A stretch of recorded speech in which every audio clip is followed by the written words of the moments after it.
A warm welcome to all of our chapter members and guests. Thank you for joining us for our October chapter meeting.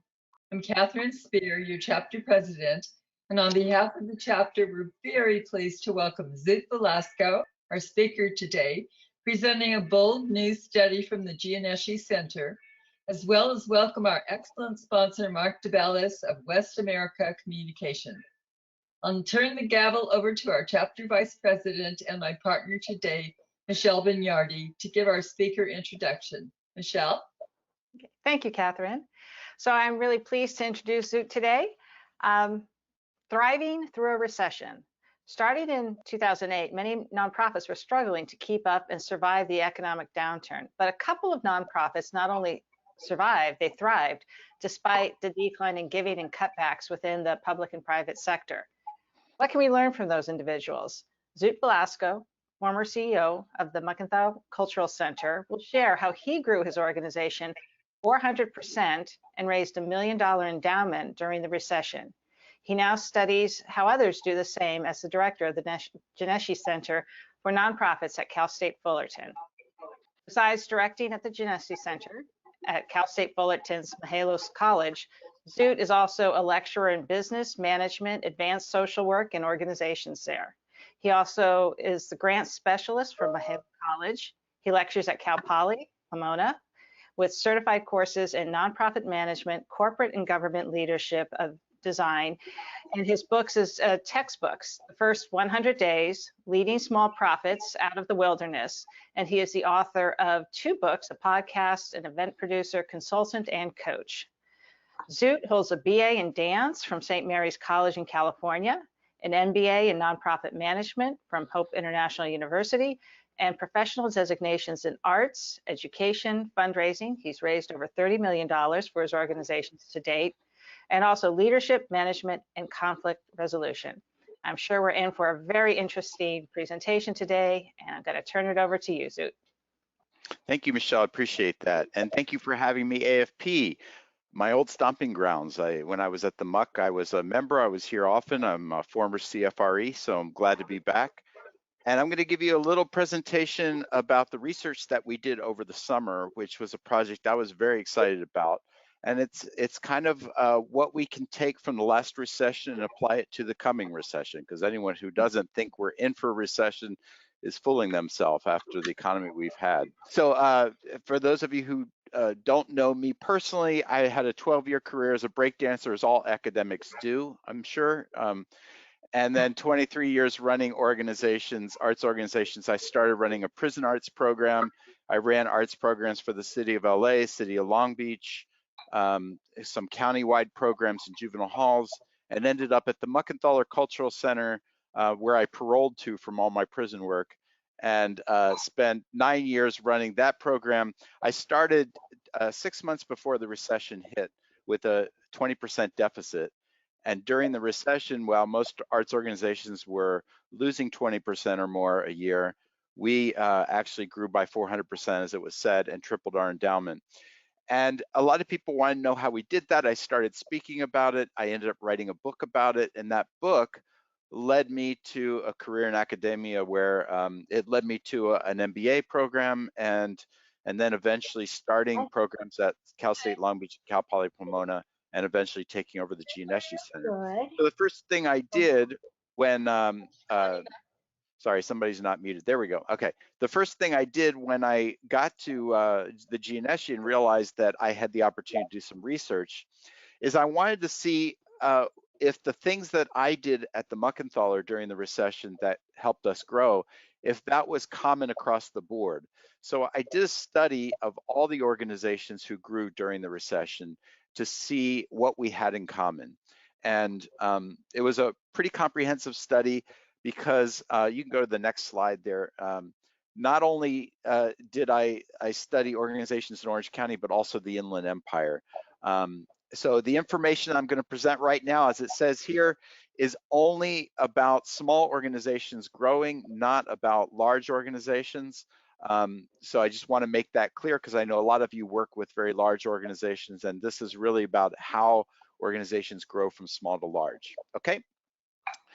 So the Great Recession, if you weren't around and you don't remember it, we had a lot of problems. There was between 15 and 40% cuts in many sectors of our social sector.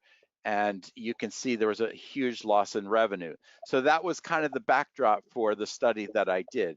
If you go to the next slide, you'll see a little bit about what I studied. So as I said, I studied Orange County and the Inland Empire. So we're talking about 3 counties that when you put them together, look exactly like the United States.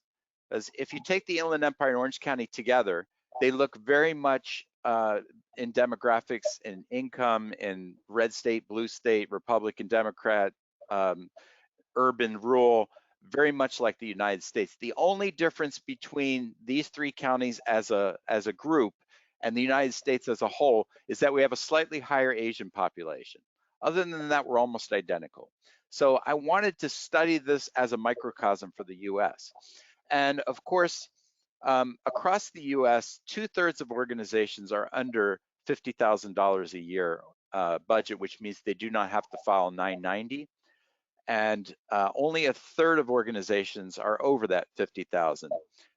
So that means that a very large percentage are under $200,000 a year. I think it's 72%. It's cut off there on the slide. I have to fix that. And that 72% of organizations make 3% of the budget. Whereas the organizations that are over $1 million a year in my study were 11%. And I studied every organization in the 3 counties. So 11% of organizations made 94% of the budget. However, 46% of the budget came from just 4 hospitals. And healthcare statewide and nationwide is about 65%. So you can see that healthcare eats up a large chunk of our budget. The groups that were between 200,000 and $1 million is that kind of category where they can really grow. And that group had 3% of the budget as well. So this was kind of the funding landscape that I was looking at when I did my study. There's 6,450 organizations in the entire area of 3 counties that brought in $13.5 billion. So that's with a B. So you can see that the actual fundraising income is a very small percentage of the total income. So if you want to go to the next slide there, Scott, thank you. So this is an infographic I put together that shows you a little bit about how the incomes kind of broke down during the recession. So of course, 2/3 of the organizations were stagnant or failing. 10% were losing more than 20% revenue. Then there was a group that was losing, more than or under 20% revenue. And there's this very small chunk of 207 organizations that grew by 100% or more.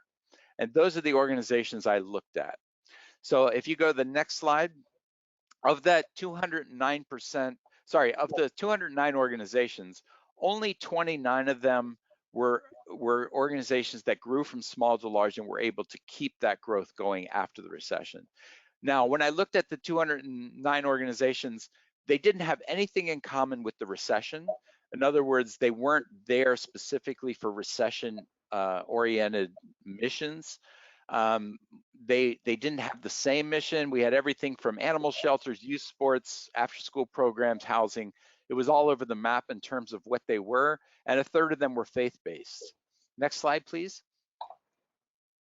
So here's what really interested me is that of the 209 organizations that grew, 51% of them ended up shrinking back down to their pre-recession amounts by 2018. They weren't able to maintain that growth. And 14% of them even went out of business, went defunct entirely. So you're talking about 65% of the organizations that were not able to maintain that growth. So maybe they got a one-time stipend of money during the recession that helped them grow a lot, and then they were not able to maintain it. They ended up falling. There was 7% that were already large to begin with. And honestly, I was surprised it wasn't a larger group. I'm sorry that these the slide looks a little different here than it does on my deck, but they've kind of gotten crossed there. But just so you know, 7% started as large organizations, and so they kind of had an advantage because they had staff in place. And I was actually surprised it wasn't a larger percentage. There were 14% that were very, very tiny and were able to grow, but not get larger than $1 million. So that was the 14% that kind of stayed small. But they continued to grow after the recession. They just never got over the $1 million mark. There were only 29 organizations that grew from small to large and sustained it after the recession. And those are the 29 that I studied in depth. Next. So if you're looking at those 29 organizations, here's the most surprising thing to me is that 3/4 of them grew from earned income only. They had no reliance on any fundraising other than earned income. 21% were social enterprise organizations where they grew from a social enterprise. 27% were entirely dependent on government contracts and grew because they were able to get more government contracts. A lot of times because other organizations in the area folded and they picked up the people that were left in the cold, and that increased their contracts. And sometimes they also got more governments involved in what they were doing. 21% grew from earned income fees. So for example, there was a pet shelter in Palm Springs that grew because they were able to grow their fees. There was a habitat in this category that grew their fees from their or sorry, not a habitat. That was a social enterprise. There were some other organizations that grew because youth soccer organizations that grew because they were able to bring in more parents and more fees. Only 31% of the people that grew were traditional funded organizations that had a variety of funding, like a Boys and Girls Club, etc. And those organizations also had a large segment of earned income amongst what they were doing. So the one thing I found was that to grow from small to large, earned income is very crucial.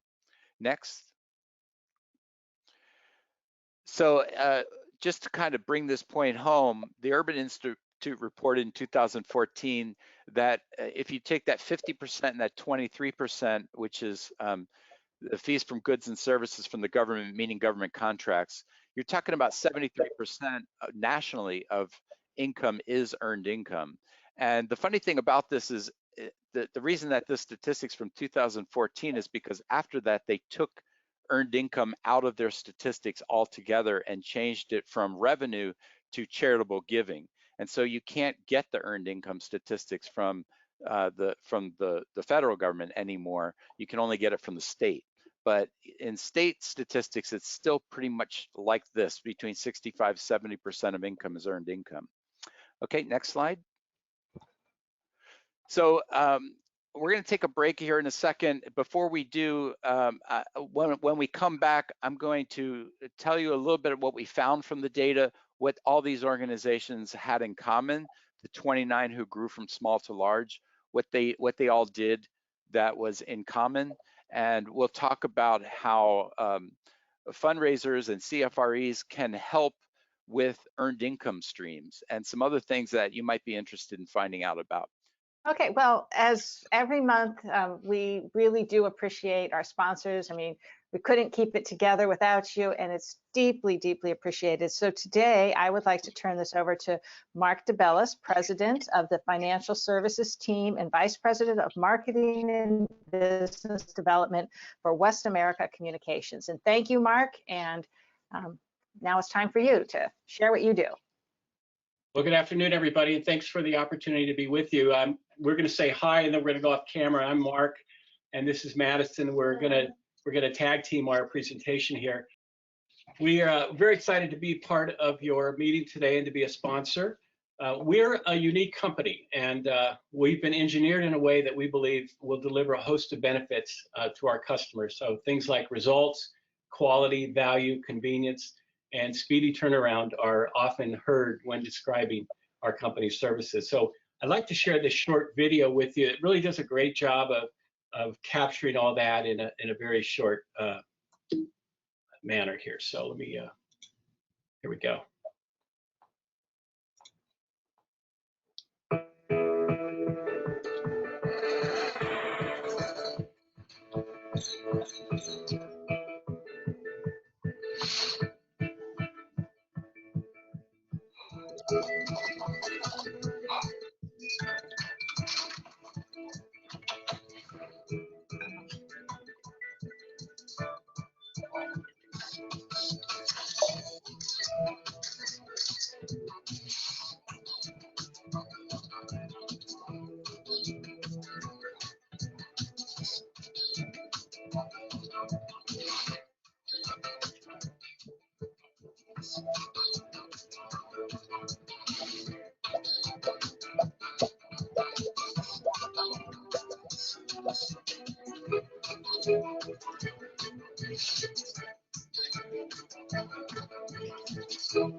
So I'd like to introduce Madison now, who's going to share a little bit more about our company and our capabilities.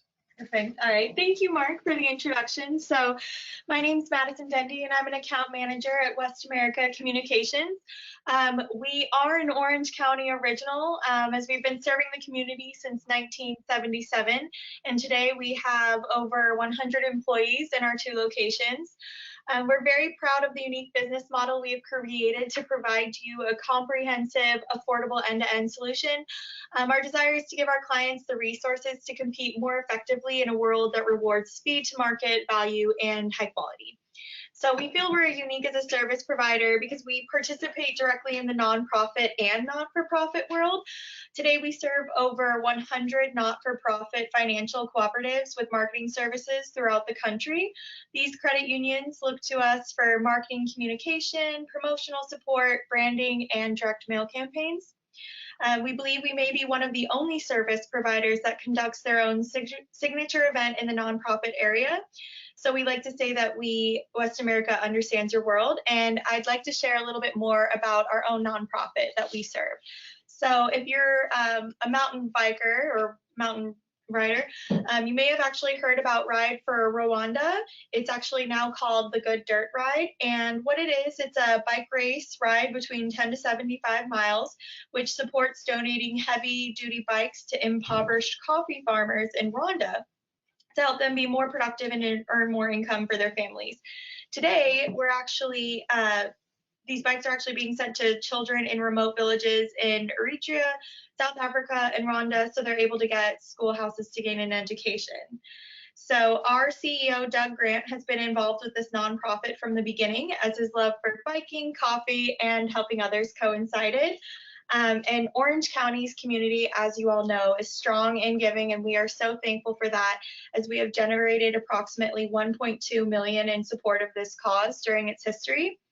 And this program has been a part of our West America company culture for the past 14 years. As we all know, it's been very difficult this year in 2020 to not have our annual event. I'm sure most of you feel the same way about your events as we wait and hope for things to return to normal. As a service company that also serves its own nonprofit initiative, we do uniquely understand many of the challenges you are all going through, and so we hope that we can bring a perspective to help to solve your marketing and communication challenges. So these next slide, we're going to be talking about our capabilities as a service provider.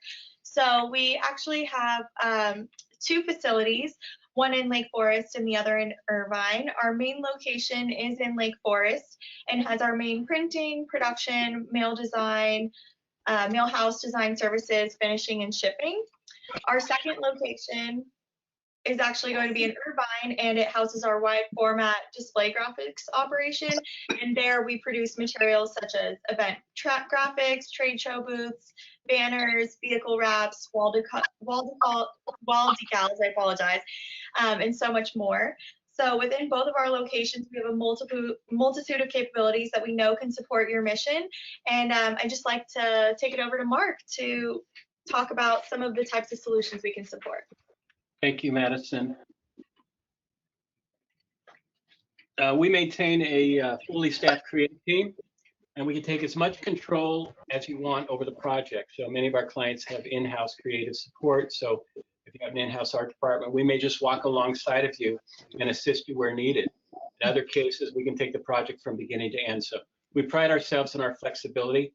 You can look to us for things like branding and logo design, help with the concept to design and layout. Lots of customers that are using more infographics today to simplify complex ideas. We're able to assist with those as well. And we have on-site photographic and video resources, as well as copywriting and translation services to help where necessary. For many of those in the nonprofit world, direct mail is a real key part of their fundraising, and we're happy to say we have a comprehensive resource right on site to help with creative and implementation of your direct mail campaigns. Our mail house is completely secure. You know, we work with so many financials. That part of our business is constantly under scrutiny, so we have an extremely high commitment and attention to your data and your security, and have a process that assures that it won't go anywhere but where it's supposed to. We can implement programs utilizing all types of popular formats, from appeal letters, postcards, self-mailers, newsletters, and even custom packages. Can even help you with list acquisition and data segmentation should you need it. Finally, we're third leg of the stool, if you will, is our collateral development and event marketing. We talked a little bit about our office in Irvine, and we can also help with annual reports, budget packets, and capability decks. Whichever tools you're using to tell your story would fall into our wheelhouse. So our capabilities run pretty wide, and we know that oftentimes in our world there's more opportunity than there is budget to meet it. So we're very happy to say that we find ourselves with the ability to deliver really high quality support at a very good value. We've been blessed to work with a number of notable clients in Orange County, and continue to look for new clients as well. So we are accepting new clients. And if you like what you've seen, please don't hesitate to reach out to me, and let's chat and get to know each other even a little better. Again, thank you for the chance to sponsor this event, and wish all of you to be well and safe. Thank you so much. Thank you very much, Mark and Madison, for that wonderful presentation and for your support. And now we'd like to return the presentation to Zoot, Velasco and the rest of that riveting study out of the Gianneschi Center. Thank you. That was really interesting, West America. I didn't know about all that stuff, so that's good to know. So before we had the break, I was giving you all the statistics from my study, and now I want to just kind of tell you what it all means. So I ended up interviewing as many as I could of the 29 recession stars, is what I'm calling them. These are people who grew from small to large during the recession, and find out what they all had in common. One thing that they had in common is that they all had some best practices in management and leadership. I'm going a little out of order there as number 3, that all of them had taken some kind of leadership courses. Either they came from the for-profit sector as managers, or in many cases, they took a course in their church if they came from a faith-based organization, or through 1OC or those kinds of organizations, and had some kind of a best practices of what good management and leadership is. And part of that is that they built other leaders. One of the biggest things that I noticed, all of them, is that the first thing that they said, I think some people need to mute. You're getting a lot of feedback there. Thank you. One thing that they said is that there was the one thing that everyone said, very first thing that they said, if I said, what do you attribute your success to? Very first thing they said is a great network. And that within the network, they became connectors that built people to care about their organization, care about their mission, and become other leaders within the mission. That they weren't precious about, this is my organization, I'm in charge, we're going to do it. They made everybody that came into the organization another leader in the organization and another evangelist for the organization. And that was a really important thing that came up time and time again, is that they built this network of evangelists for their mission. The next is that they were very mission centric, that they didn't approach people asking about money for things. They approached people first saying, this is our mission, how can you help? And a lot of times that was in-kind donations, a lot of times that was contracts, that was other things that people could do to help them get their mission solved. And some of the people that started social enterprises, they weren't looking to start a social enterprise. It's just that's how they found they could serve their mission best. They all were really good at building these strategic partnerships and allies through their networks, because networking was key with everyone I talked to. And then making sure that they had innovative pilots that scale. So one of the things they had in common is that we're in the middle of a recession. They leveraged those opportunities of the crisis to create small pilot programs that would scale up and become bigger programs. So, you know, that is the definition of innovation. And then deepening those relationships they have in their networks to tell their story well, which led to funding, as well as growing their organizations, more in-kind donations, more funding, more contracts, etc. And that came up time and time again. So it was this idea, if you could go to the next slide, it was this idea of taking something small and growing it by being very mission centric. What I didn't see was a large focus on traditional fundraising, you know, looking at grants, major gifts. A lot of them were too small to get grants because they didn't have the proof of concept yet. They didn't have the track record yet to get a grant. Any focus on exterior help outside their community, they were really focused on developing their networks within whatever their community was. And for some, that community was national. For some of them, it was very localized. There wasn't any focus on self-produced events like galas. If any of them, the very few of them that had events, it was other people producing events on their behalf. So that was another key thing. And if you go to the next slide. You know, I'm sure if you are a fundraiser consultant like me, you'll get calls from people that will say, oh, you know, I've just lost this huge amount of my budget. I need to make about $200,000. You're a fundraiser, you can do that, right? I heard you're good. That's the kind of thing we get all the time, right? You can do this. I know you can get it. But what they don't realize is that it's not we don't have magic beans, right? We don't just come and magically wave a wand and money comes back to them.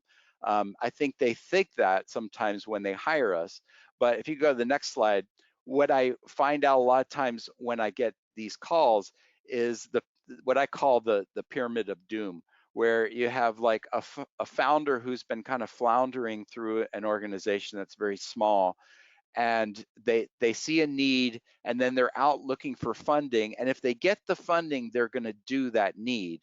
But anytime somebody comes to help them, they often drive that person away because they're not doing it the way they want it done, and it's more about them than it is about the mission. So this is that small group or large group of small organizations that never seem to grow, and I see it over and over again when I to help them as a consultant. We're saying something like, have you thought about getting some free help from students, internships? Oh yeah, we've had some students come through here, but they didn't do it the way I wanted it done, so I let them all go. You know, we've all probably met people like this, right? So what these organizations that grew did, if you go to the next slide, is they did not the pyramid of doom, but the cycle of success, where they identified a need. Then they didn't start out by creating an organization. They started out by gathering a network of people that wanted to address the need. Then they would lead that need and lead that network, plan what they're going to do it, and a lot of that had to do with earned income streams. and then tell people about it. And through the telling, through the marketing, through the story, be able to attract funding, and through that funding, grow small pilot programs that were innovative and create newer, bigger programs that address new needs, and then the cycle started all over again, but this time they were a little bit bigger. This is what I saw over and over again. So in my own training at the Gianneschi Center, we do a CEO training program for anyone who wants to be a leader of an organization. It's called the Gianneschi Fellowship for Social Impact Leadership. And we've changed that to address this model now. So we train in this model. If you go to the next slide, please. So how can you all as consultants help small organizations that want to grow? Well, the first thing is realize that they're not going to grow in the same way as large organizations do. What they need is coaching on how to network, how to build strategic partnerships, because every single one of the 29 recession stores I talked to, they grew through partnerships and networking. Make everyone in the organization work as a fundraiser, no matter how small their staff is, that they have the fundraisers and you have to train them to do that. Make board members evangelists in the community for the mission, because a big part of it is that networking and getting the mission out and turn other people into leaders, including your board. Turning grants into contracts that small organizations aren't going to grants anyway because they don't have the track record unless it's a startup grant. But what they can do is once they have proof of concept with these innovators that do pilot programs, is turn those into contracts. And like I said, over 20% of the organizations they talk to made 100% of their money from government contracts. And I have some really great stories about some of the organizations. I'm kind of dying to tell you individual organizations that are part of these 29 and their stories, because really every one of them is amazing. But I'll hold off on that for a second here. That they have big attention to earned income streams, contracts, social enterprise, and fees for service were the three biggest areas, as I said. If you go to the next slide. So I teach in the business school at Cal State Fullerton, and one of the things that I teach for both for-profit business and for social sector is this idea of networking and filling structural holes. So if you don't know what a structural hole is, the idea is basically, let's say you live in a small town, and in that small town, you have a Rotary Club, say, and a PTA and a church group, and none of them have any members in common. So they all work in silos. They might be trying to solve the same problems. They might be working on the same issues, but nobody would know it. But then you come along and you join the PTA and the Rotary Club and the church group, and now you are filling a structural hole that's making all three of the groups work together. Now they know what each other is doing, and by your presence there, you make all three groups stronger, and you make yourself more powerful in the community because you are filling the hole. So this idea that when somebody networks, not only do they make their network stronger, but they make themselves more powerful in the community because they are the one filling the holes and knowing what's going on in all the different parts of the community. That's why networking is so important. And I run into people that say, oh, networking doesn't really matter. I joined a Rotary Club and I didn't get anything out of it. Or I joined AFP and I didn't get anything out of it. And the fact of the matter is you probably didn't get anything out of it because you weren't that involved. And when you get involved, you find that you fill the structural holes and you get a lot out of it for the group and for yourself. So this is a concept that I teach in business. It's a business concept that for-profit people know about, that we should know about. And it's definitely one of the key factors for the success in the 29 that I studied. If you go to the next slide, please. So like I said, I changed the way I train to match that circle of success that I showed you earlier. And if you could go to the next slide. I want to tell you a little bit about the recession stars, a couple of them that were really key. But before I do that, I would be remiss if I didn't give you a little commercial for what we do at the Gianneschi Center. Just very quickly, We have a conversation coming up with Ken Wilcox on his new book on leadership. He's a Silicon Valley financier and tech finance leader. If you're interested in finding out more about this conversation on leadership from the book that he wrote, you can go to Eventbrite, and it is a G3X conversation. If you put that in Eventbrite, it should come up, or his name, it should come up. So you can find out about that more. And if you go to the next slide. We also have our fellowship program, which is a program on social impact leadership. It's for anyone who wants to get into a CEO role and find out what best practices of running an organization is. We have a new cohort that starts on December 7th. It's an 8-week program. It runs on Mondays on Zoom from 9 to noon. And scholarships are available from Orange County Community Foundation and SoCal Gas. That is $250 off if you qualify. If you want to find out more, you can get information on our website. We have other programs, including our work we do with the Orange County Community Foundation's Social Innovation Fund. We're part of the team that put that together. I do the pitch coaching for that as well.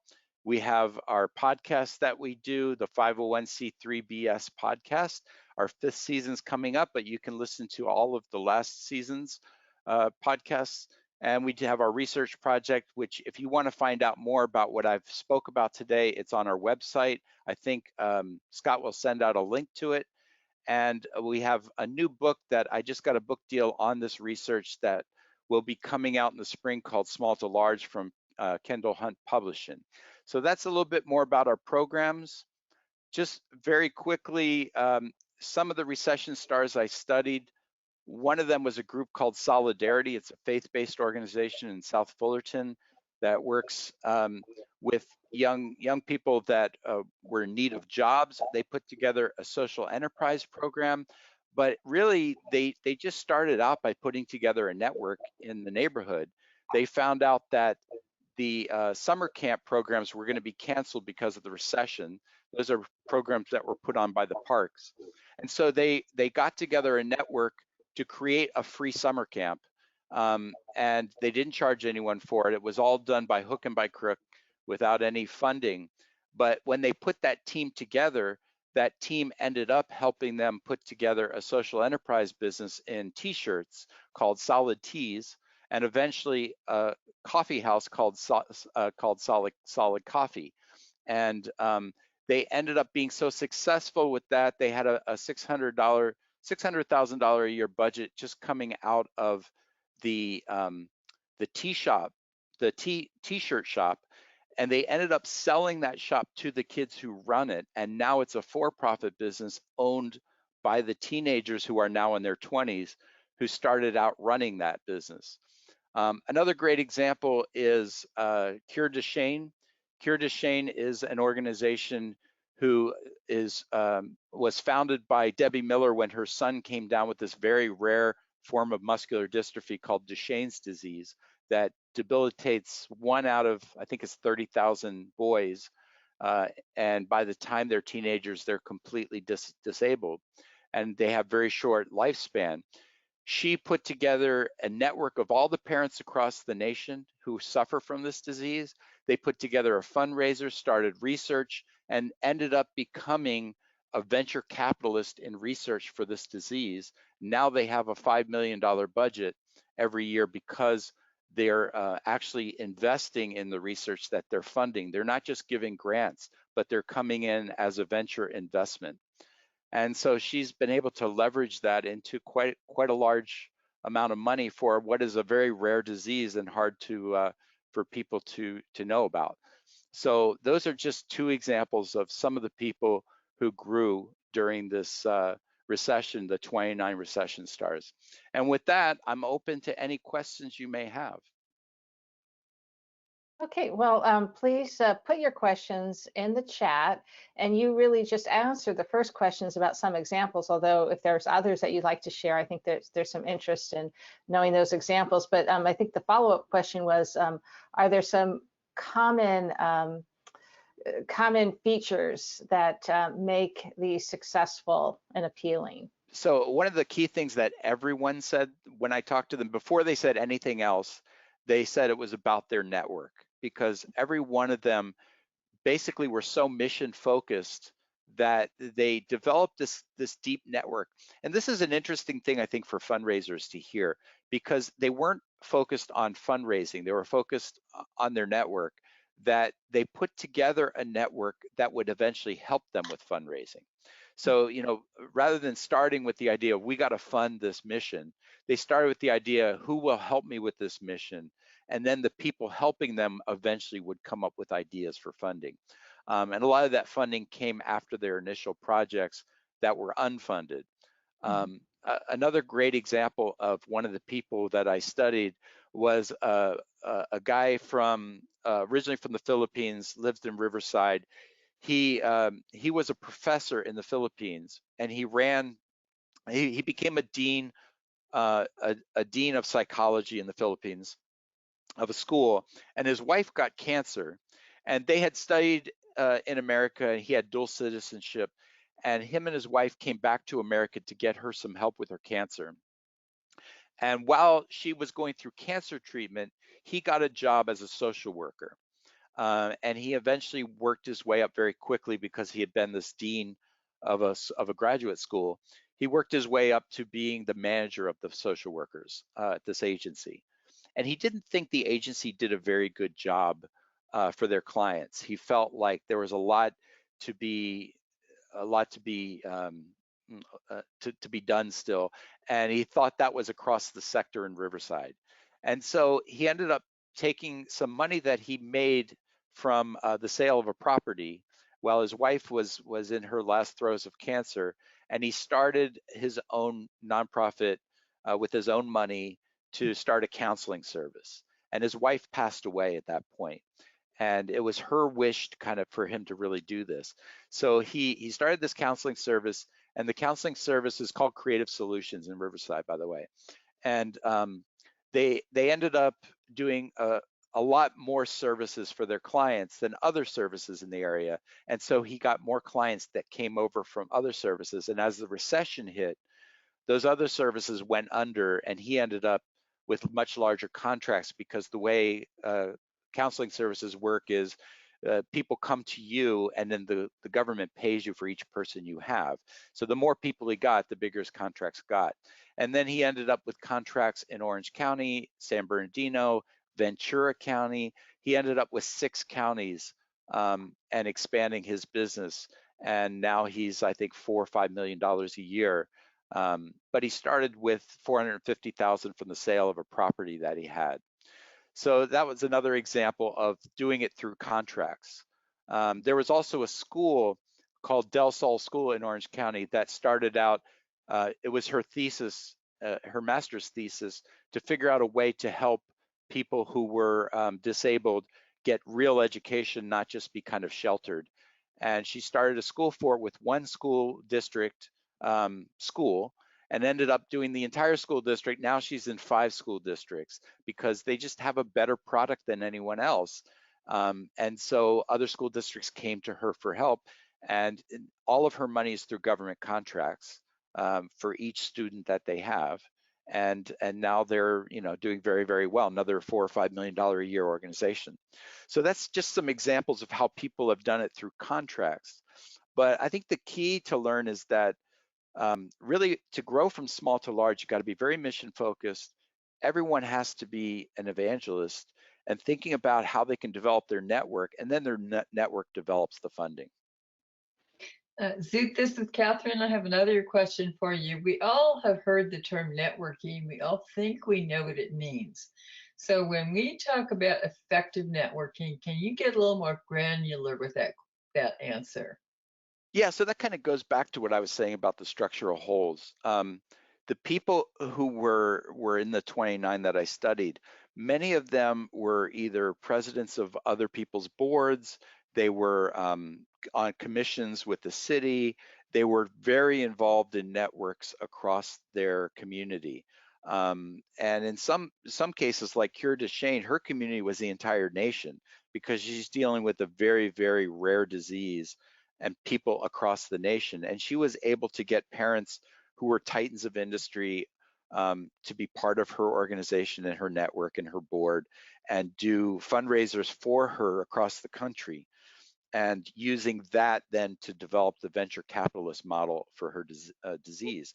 So, you know, it wasn't just that they showed up at a couple of meetings, it's that they were very involved in their networks, so much so that they became the structural holes that that kind of made their mission important throughout the city or throughout the community that they served.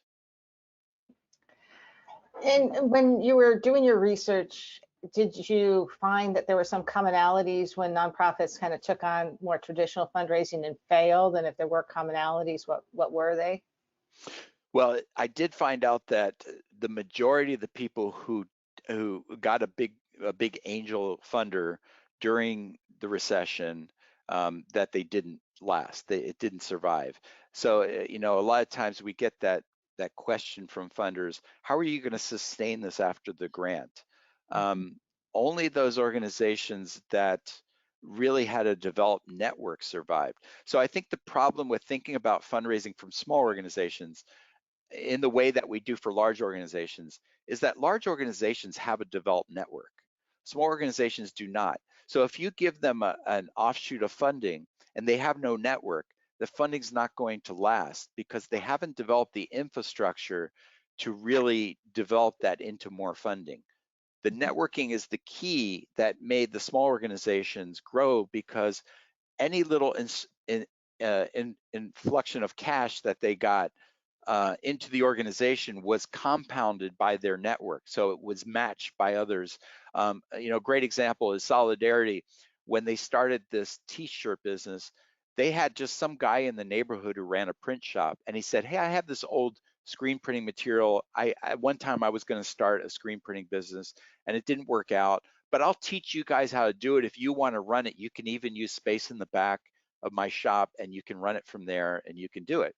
So he gave them the tools to start something.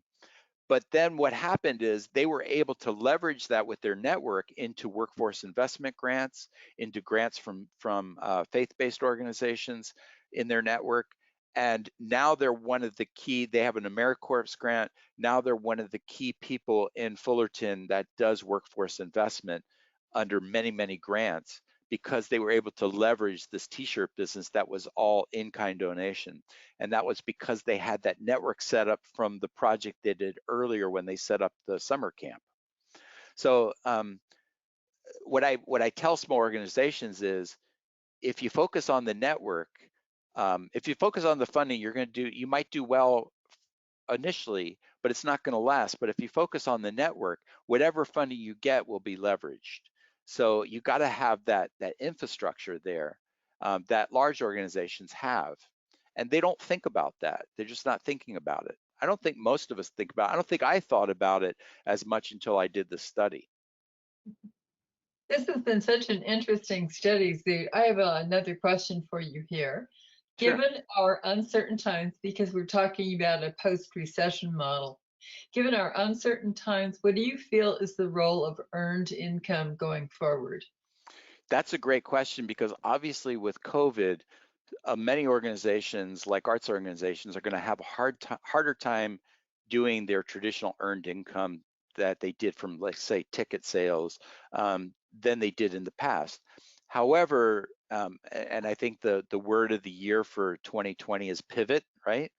Many arts organizations I've seen and non-arts organizations have done an amazing job pivoting to work their networks to create new earned income streams. And again, it goes back to that networking thing. So a great example, this is the Muckenthaler that I used to run. The new director, Farrell Hirsch, he had to shut down everything, as all arts organizations did. And one of his lead artists, who was one of my lead artists when I was there, Marcia Judd, said, hey, you know, we have all these old art supplies that are just going to go bad if they sit here for a year. What if we put them into arts kits with little lessons and gave them out in a drive-through to parents? You know, they've been sitting here long before COVID, so they're not infected. And we'll just give them out to parents and they can take them home and do the art with their kids, because they all have to be teachers now at home. So they pivoted in this way, and they did 50 kits the first day and they were gone in an hour. And so then they did 500 kits the next day. next week. And they went the first day, and eventually their funders and their network got and said, hey, let's do this for seniors. And Samueli Foundation said, hey, let's give you a grant to do this for seniors. All kinds of funders, because they were talking about it on their networks. And I got to confess, I gave money to it as well. All kinds of funders and just people who were listening to their emails gave them money, and they ended up making $40,000 on that. They got a PPP grant, and that together got them through the recession. And then they started doing drive-through concerts using their outdoor space and doing other kinds of programs that were in their cars. So they just figured out a way to do it. And it was really their network that made that work. If they didn't have the network, it wouldn't have mattered. So I think when it comes to earned income, we're just going to have to think of different ways that we can do. You know, they say necessity is the mother of invention, but it's also the mother of opportunity. And there are different ways that you can do earned income if you have the network there in place.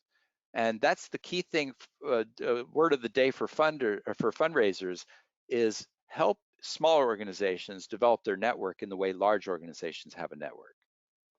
See, thank you. It's such a timely study and such wonderful points taken. And I think it all falls under a great big rubric of what to do when everything changes. So a lot about agility, a lot about readiness. We really want to extend our warm appreciation to you for a wonderful presentation. Extend our thanks to Mark DeBillis and West America Communication for their sponsorship. Thank you all.